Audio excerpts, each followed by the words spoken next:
wabarakatuh.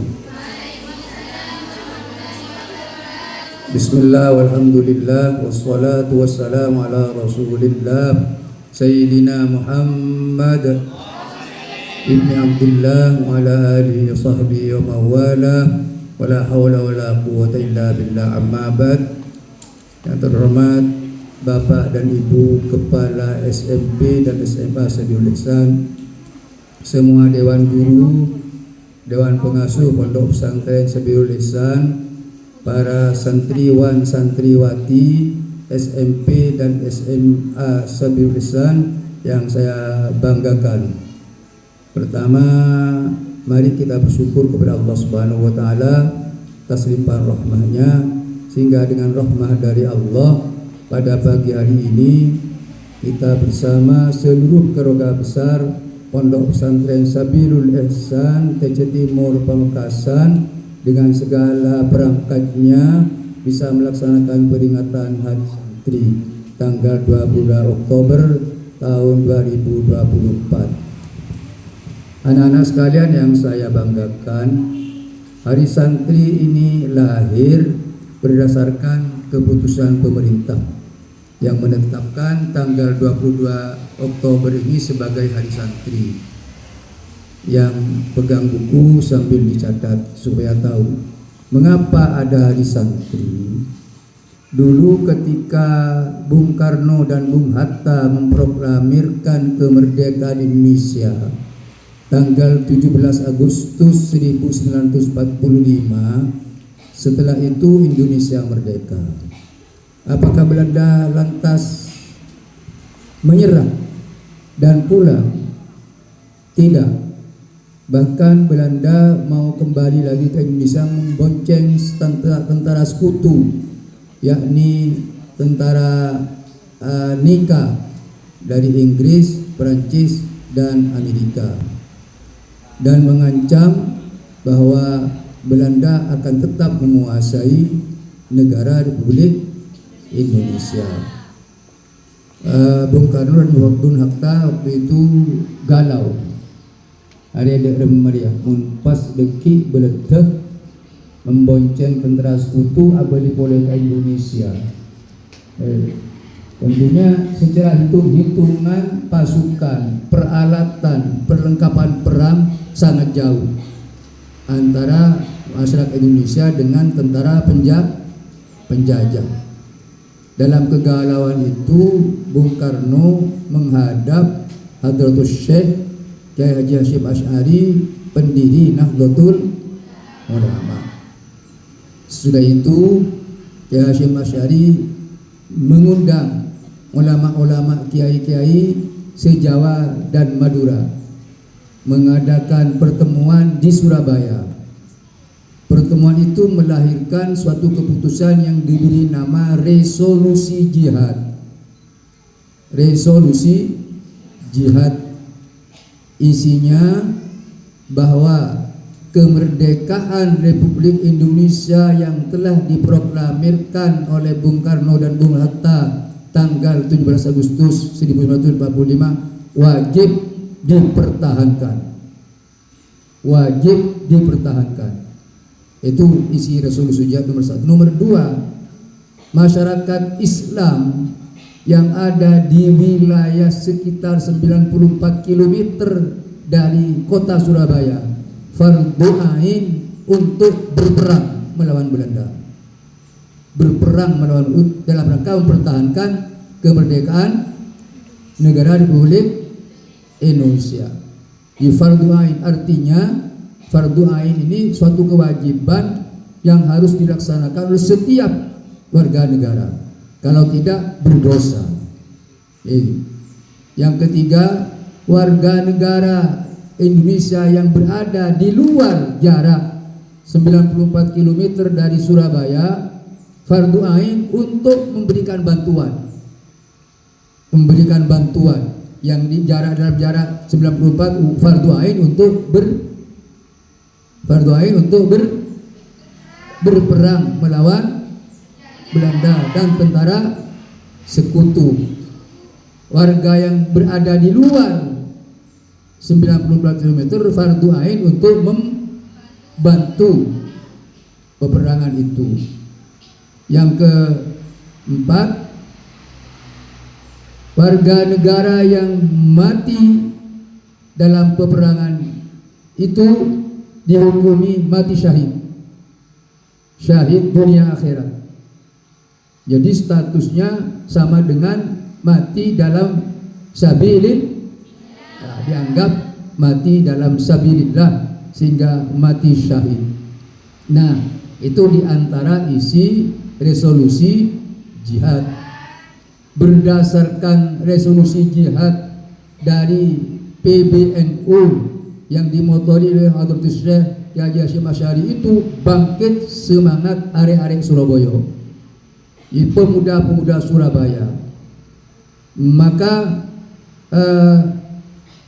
sebelum terjadinya 10 itu diputuskan tanggal 22 Oktober 1945.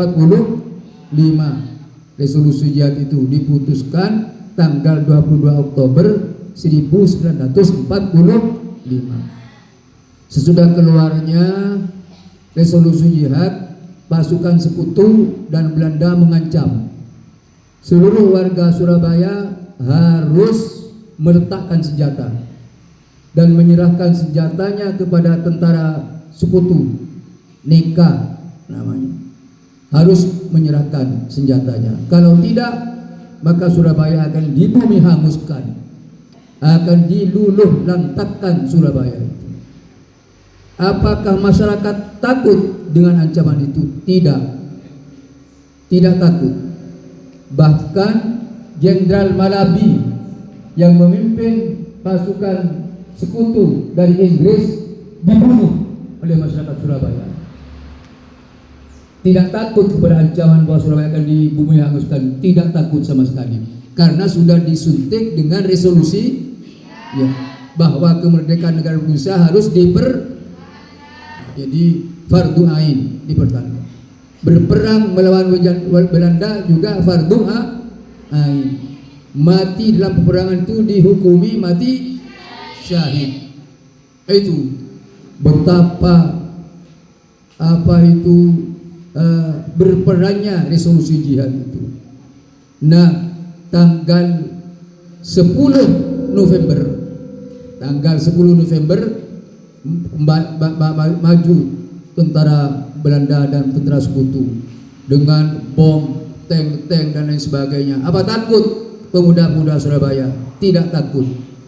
Dengan komando Bung Tomo, dengan teriakan Allahu Akbar, pemuda-pemuda Surabaya, arek-arek Surabaya menyerbu dengan bersenjatakan bambu runcing melawan tank-tank dan bedil-bedil yang dibawa oleh tentara Sekutu dan tentara Belanda itu.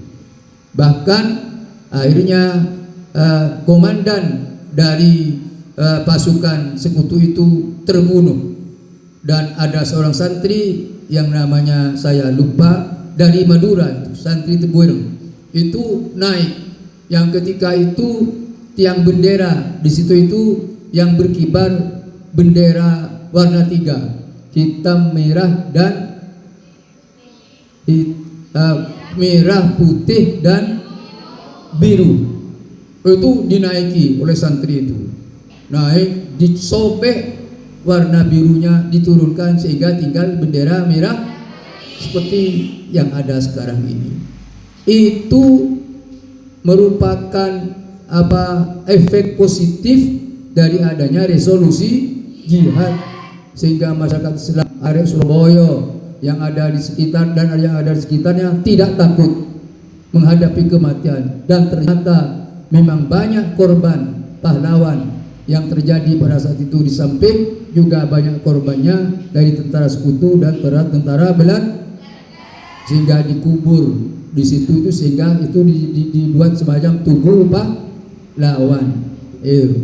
Nah, berjalan beberapa tahun dalam kepemimpinan Presiden Jokowi, kemudian bahwa tanggal 22 Oktober itu ditetapkan sebagai hari santri. Mengapa? Karena yang mempelopori adanya resolusi jihad itu adalah kiai-kiai yang notabene beliau-beliau memiliki santri. Jadi santri itu kalau sudah komando kiai sudah tidak takut mati, sudah tidak takut mati menghadapi siapa saja. Kalau kiainya akan diganggu, kalau negara akan diganggu, siap mati mereka, mati syahid. Dan ternyata memang banyak yang mati, tapi berkat perjuangan itu akhirnya kemerdekaan Republik Indonesia tetap bisa dipertahan sehingga lahir yang namanya Hari tanggal berapa? Hari Pahlawan tanggal berapa? 10 November 1900, yang tiap-tiap tanggal 10 November sampai saat ini diperingati sebagai Hari Pahlawan. Nah, mendahului Hari Pahlawan itu maka ditetapkan pula bahwa tanggal 22 Oktober sebagai Hari karena di situ berjuangnya para santri bersama kiai mengusir penjajah yang akan menjajah lagi negara Republik Indonesia. Itu semua santri harus tahu bahwa tidak kecil perjuangan ulama, kiai dan santri ini dalam menjaga kemerdekaan Republik Indonesia. Dan sampai saat ini para kiai, para santri utamanya yang ada di lingkungan Nahdlatul Ulama tetap pasang dada kalau agama akan diganggu, negara akan diganggu, maka santri-santri pondok pesantren yang ada di lingkungan Nahdlatul Ulama harus siap pasang dada. Siap? Berani? Berani, tapi upacara bayi letolian. Lebih ini dia saya ada rok coklat letolian. Kita akan membelantai pun upacara memperingati, letak fokus, letak konsentrasi. Nah, ini harus semangat ini harus bisa ditiru oleh para santri, oleh para kiai, oleh semua pondok pesantren. Karena santri itu menurut istilah Sidogiri, jadi menurut istilah Sidogiri, siapa santri itu? Santri itu berdasarkan tindak tanduknya. Ini dicatat ini. Yang dikatakan santri kalau dilihat dari tindak tanduknya adalah orang yang berpegang teguh dengan Al-Quran dan mengikuti sunnah Rasul serta teguh pendirian dan berani menegakkan kebenaran. Berani? Berani apa tidak?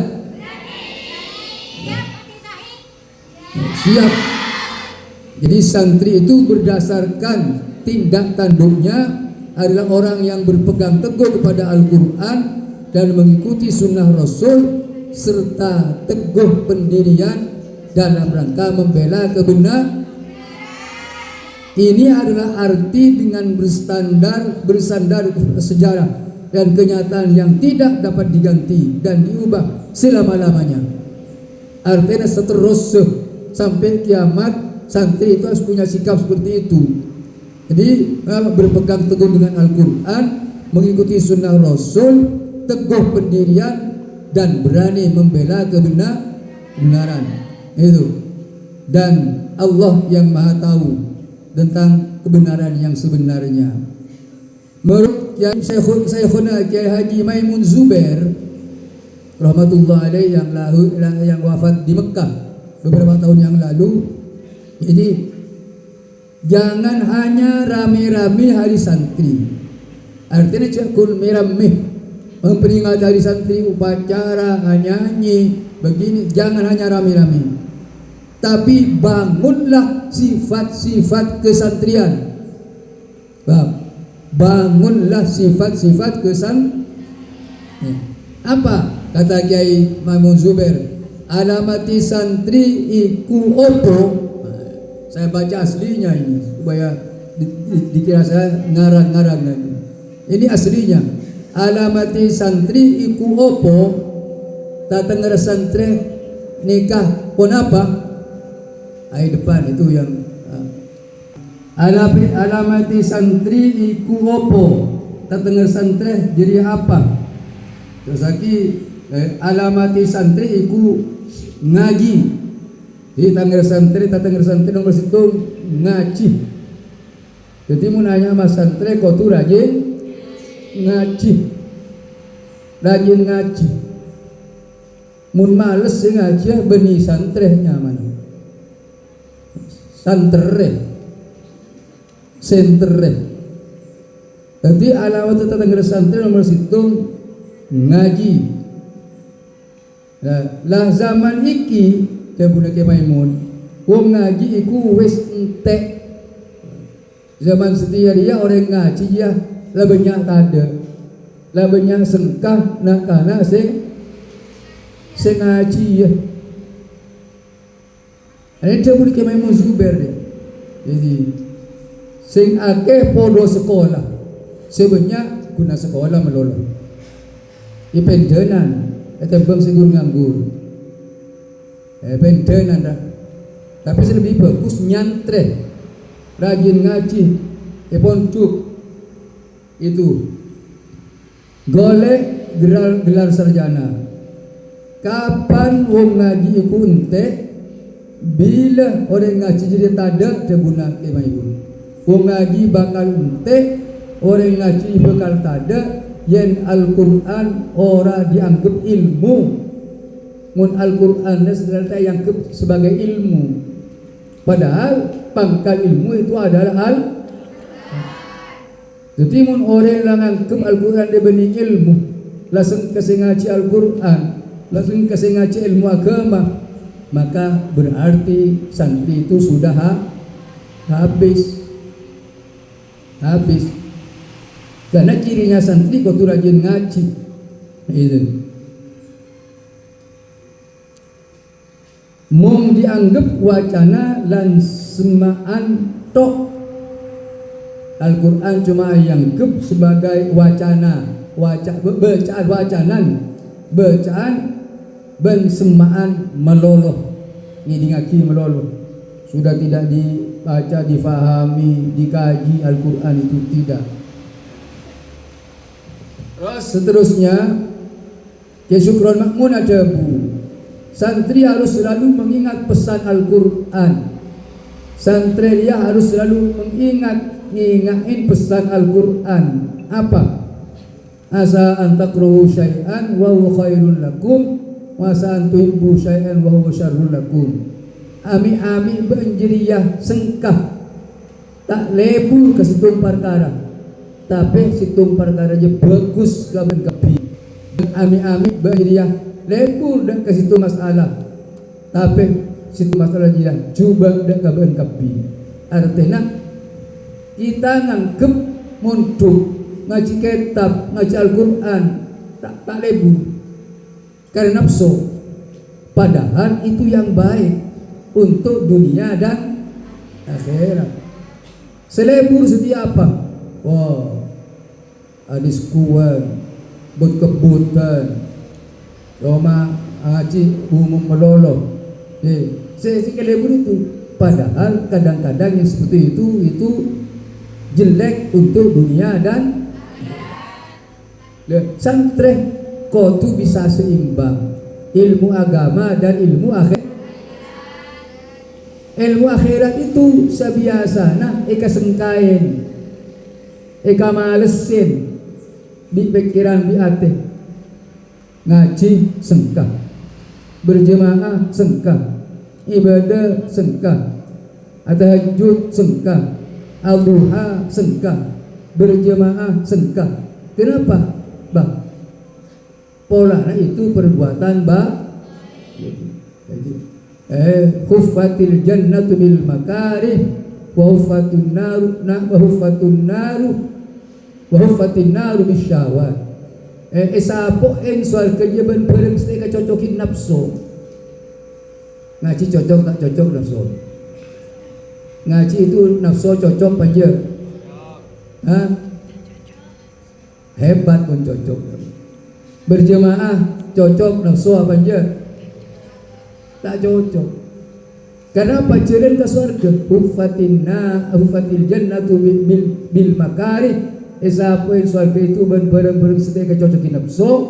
Hufatil naru bis syahawat. Dan siapa neraka je barang-barang setia kedai beri nafsu. Mun barang setia menuju ke neraka lebur nafsu. Bun kebutan, lebur tak lebur. Wah, tak lebur. Bun kebutan lebur tak lebur. HP-an lebur tak lebur. Iya, karena itu terkadang membawa ke neraka. Seneng tak ngaji, seneng tedu, seneng adikir sengkang, itu seneng itu, seperti itu. Kenapa? Karena itu jalan ke neraka. Nah, maka debuna kesyukuran boleh santri itu tidak bosan mengaji. Mun santri tidak bosan mengaji setiap saat, ngaji Al-Quran, ngaji hadis, ngaji kitab, ngaji alam semesta, ngaji tengka. Itu santri itu tidak bosan mengaji. Paham? Apa bang? Santri itu ya, santri itu tidak boleh bosan mengaji. 2, tidak bosan mengabdi. Santri itu tidak bosan mengabdi kepada kedua orang tuanya, mengabdi kepada gurunya, mengabdi kepada kiainya, sehingga ada ilmu bisa diperoleh dengan barokah, bisa diperoleh dengan mengabdi. Kata Rasulullah sekoni, wow, lelson. Rasulullah sekoni lah malas. Jadi santri tidak boleh bosan untuk mengabdi. Nomor 3, santri tidak boleh bosan memperbaiki diri. Santri tidak boleh bosan memperbaiki diri, harus setiap saat memperbaiki diri. Apa Jong? Santri aja. Nomor 2 dari budi ya, gacer ya. Apa? Santri tidak boleh bosan. Ayo Jong. Harus membuat laporan, disetor kepada siap mengabdi apa tidak. Jadi santri tidak boleh bosan santri tidak boleh bosan memperbaiki diri. Harus selalu berusaha memperbaiki diri sehingga akan menjadi orang yang cocok karatu dan Allah karatu pada manusia. Nah, ini gunanya ada harisan dan tetap mempertahankan sifat-sifat kesantrian. Ingat zikir itu diantaranya. Jadi berpegang teguh kepada Al-Quran, kepada hadis, kepada para ulama, siap mengaji, siap mengabdi, siap memperbaiki diri dan semangat dalam hal-hal kebajikan. Demikian amanat yang bisa saya sampaikan. Mudah-mudahan ini menjadi menjadi cita-cita kita untuk menjadi santri yang berguna bagi agama, nusa dan bangsa. Jadi mari kita teriakan Allahu Akbar. Allahu Akbar. Allahu Akbar. Merdeka. Assalamualaikum warahmatullahi wabarakatuh.